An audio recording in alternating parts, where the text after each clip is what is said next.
Part 4. You will hear part of a lecture on cities of the future. You now have 30 seconds to read questions 31 to 37.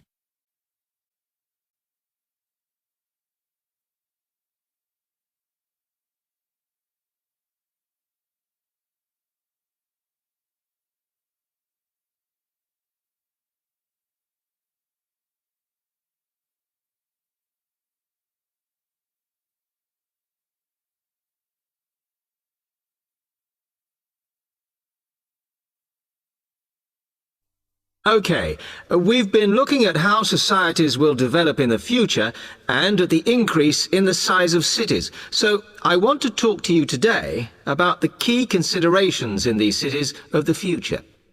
There are three key elements I want to look at, and these are the new features they will have, issues of size, and the main problems to be considered.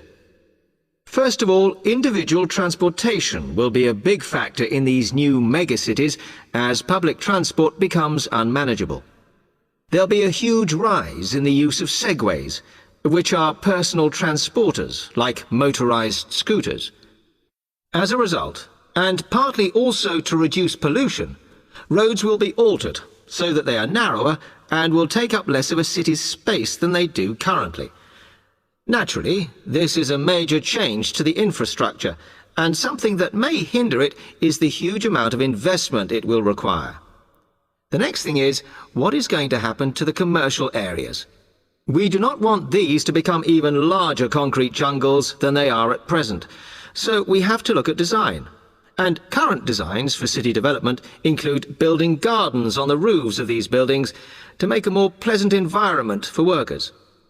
And you may think that these areas will expand to cope with increased commercial activity. In fact, the prediction is that they will cover 1/5 of the area that they do at present as we build upwards. The exception to this is shopping centres, which we predict will expand with more and more temperature-controlled malls. What may cause difficulties is that the superstores will be confined to the outer edges of the city, as they will be too big to fit into the new malls.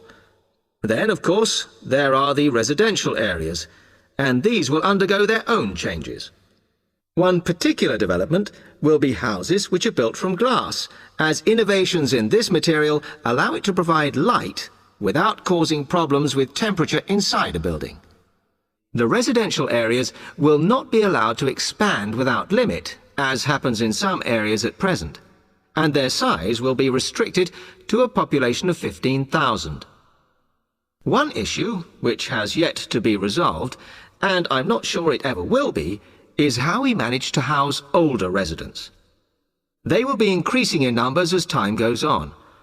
Finally, how will these cities live? We know we have limited energy sources, so what will we do?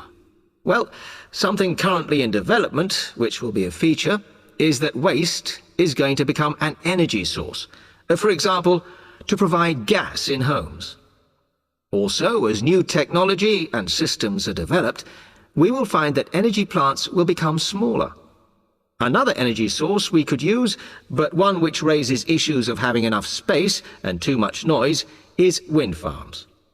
Because of the problems, I'm not convinced these will be the grand solution to our energy problems that we thought they were going to be. You now have 15 seconds to read questions 38 to 40.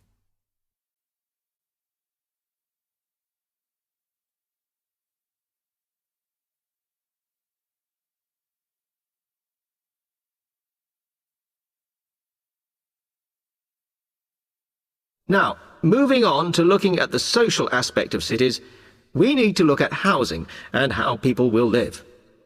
Cities currently have flats in the centre, populated by single people and wealthier residents, and families tend to move to the outskirts.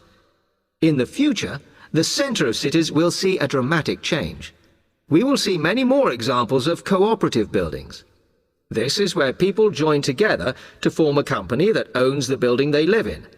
And despite continuing shortages, there will also be a rise in the provision of retirement homes in city centres, so that the elderly can have easy access to hospitals and shops. Recently, we have seen a levelling off in the growth of private housing, and I think that will not change. But we are likely to see more social housing, as far fewer people will be able to afford to own their own homes. OK, now, if anybody has any...